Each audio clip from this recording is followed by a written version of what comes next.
Estamos ahora con Martín Hurtado, él es magistrado del órgano de control de la magistratura. Vamos a hablar del taller que va a haber mañana sobre participación ciudadana en la lucha contra la corrupción en el Poder Judicial. Doctor Hurtado, buenas noches, bienvenido a Contrastes. Muy buenas noches.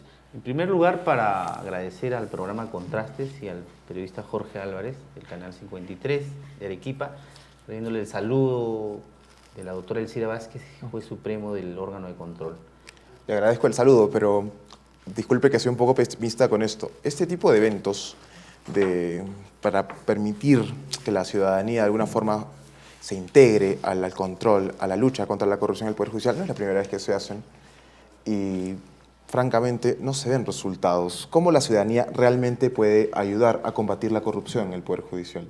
Sí, fíjese, en este evento, que básicamente es un taller entre la OCMA y, como le manifestaba, con las fuerzas vivas de Arequipa, es un taller que se está replicando en las 29 Cortes Superiores del Perú. La alternativa noticiosa que le en este primer tramo. ¿Qué se enseña en ese taller? En este taller lo que se busca es, en primer lugar, fomentar, hacer saber a la población cuáles son las funciones que ejercita la OCMA, hasta dónde llegan las funciones, cómo es que procesa un magistrado, cómo es que se puede formular una queja, cuál es el trámite que sigue una queja, cuáles son las sanciones que reciben y básicamente cuáles son las inconductas funcionales que se presentan más de seguido. ¿La gente no sabe eso? Mucha gente no lo sabe, a veces hay poca información sobre el particular. Le doy más o menos un dato, ¿no? A veces la gente cree que el fiscal es lo mismo que un juez. Por ejemplo, acá en Arequipa se ha presentado un problema grave con un fiscal que ha soltado a unos delincuentes, presuntos delincuentes. Pero la población cree que el problema, por ejemplo, en ese caso, radica propiamente en el Poder Judicial, cuando sabemos que el Ministerio Público es una institución distinta al Poder Judicial. Sin embargo, si usted le pregunta a un ciudadano, el ciudadano va a referirse a ese problema específicamente al juez, imputándole una inconducta funcional que no cometió. Y le doy otro caso que ha sucedido en Arequipa, que es emblemático y lo tomamos como ejemplo. Un secretario judicial presuntamente extorsionando a un empresario, ¿no? Ese secretario judicial, que ya fue cesado en el Poder Judicial porque tenía contrato temporal, realizaba esta actividad presuntamente delictiva fuera del órgano jurisdiccional. Ese empresario no tenía un expediente, una causa judicial en el proceso, en el Poder Judicial, como para decir que el auxiliar jurisdiccional estaba realizando actividad jurisdiccional en esa extorsión. O sea, era un caso particular. Pero si usted lo somete al escrutinio público, de inmediato van a decir, el funcionario judicial corrupto, etcétera, ¿no? O el juez corrupto. El juez corrupto, etcétera, ¿no? Entonces a veces se distorsiona un poco la labor que se hace. Creo que estos talleres buscan eso. Esta percepción que tiene la gente de corrupción y poder judicial, casi como un binomio indivisible, se debe precisamente a que en los últimos años ha habido bastantes denuncias a nivel de prensa sobre jueces corruptos. Ok, puede también deberse a este problema en la percepción de quién es el responsable de la falta. Pero cuando se leen notas de ese tipo, siempre es lo que mencionabas hace un rato. El secretario judicial, el practicante, nunca el juez. ¿Estamos diciendo que los jueces no son corruptos? ¿No hay sanciones para estos jueces que no se ven? Sí, fíjese, el trabajo que hace OCMA involucra al procesamiento y sanción de todos los auxiliares jurisdiccionales en el Perú y de todos los jueces con excepción de los supremos. Los jueces supremos tienen un tratamiento distinto, ¿no? Que no lo metemos acá. Pero todo juez que haya cometido un acto disfuncional, básicamente de corrupción, la OCMA tiene casos emblemáticos en los que ha sacado por actos de corrupción a distintos jueces que han sido procesados, digamos, en la OCMA y que fueron destituidos. El año pasado, ¿cuántos jueces? Le doy el ejemplo, por ejemplo, de este juez supremo provisional que la OCMA propuso la destitución por haber recibido una suma de dinero de un ex policía que estaba buscando su reincorporación, con la botellita de whisky más los chifles, ¿no? Ese es un magistrado emblemático en ese caso. No tengo el dato exacto de cuántos jueces han sido destituidos, bueno, la propuesta de destitución ante el Consejo Nacional de la Magistratura, pero son variados los casos. Claro. No necesariamente por sumas de dinero. Aquí leo que dice, el año pasado la OCMA aplicó 1.610 sanciones por inconducta funcional.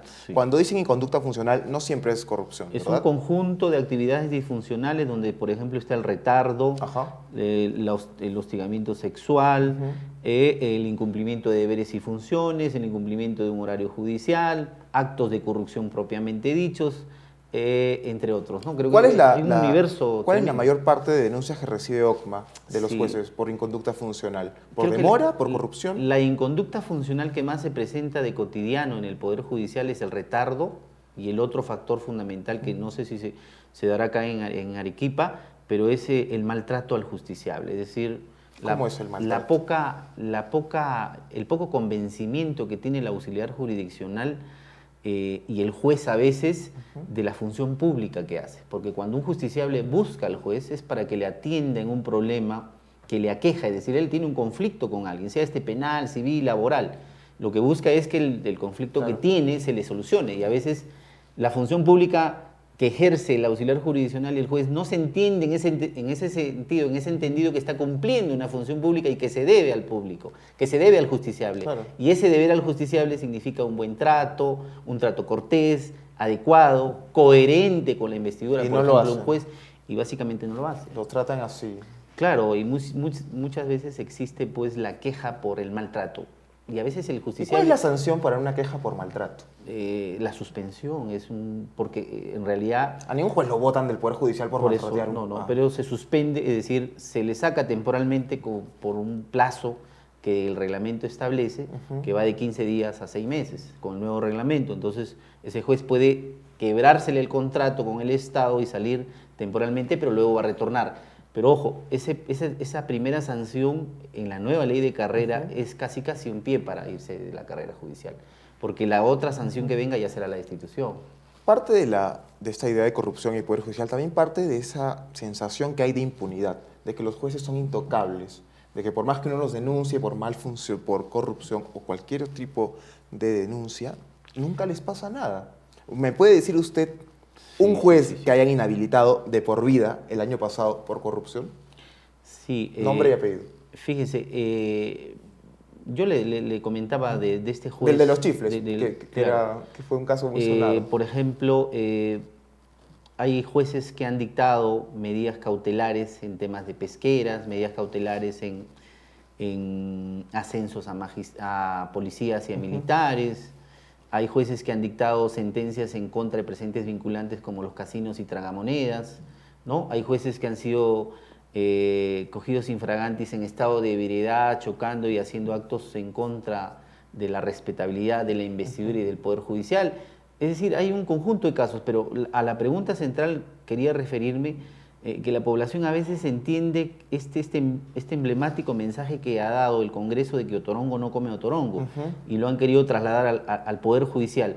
Pero en la gestión de la doctora Elcira Vázquez, creo que la OMA ha logrado un protagonismo y una aceptación pública de tal manera que se han visto casos de mucha envergadura donde han terminado presidentes de corte, le hablo por ejemplo del presidente de Corte de Lima, que ha terminado destituido por el Consejo a pedido de la OMA por acto de hostigamiento sexual, por ejemplo, es un caso emblemático también, ¿no? Entonces, en la gestión de la doctora Elcira Vázquez, más bien creo que se ha visto la otra cara de la moneda, es decir, se ha sido inflexible con aquellos auxiliares y jueces que han cometido conductas disfuncionales graves. Es decir, no ha habido la posibilidad de decir, bueno, en esta oportunidad el acto es uno y es independiente y habrá que darle una sanción menor. No, se ha sido inflexible, porque si hay que tener buenos jueces, hay que limpiar la casa, ¿no? Y para decirlo, yo soy un juez superior también, estoy metido en el sistema y creo que habemos de los buenos y habemos de los malos. Creo que la gran mayoría están en el primer rubro, la minoría están en el segundo rubro. ¿Y cómo el ciudadano común y corriente puede ayudar a combatir la corrupción en el Poder Judicial? Fíjese, nos estamos tratando de acercar a la población, justamente con estos diálogos de la OMA promoviendo la transparencia judicial, nos estamos tratando de acercar a la población para que la población sepa y sienta que hay alguien que se preocupa por sus expectativas. La UMA está tratando de quebrar esa barrera infranqueable que a veces existe entre el magistrado y el poblador, ¿no?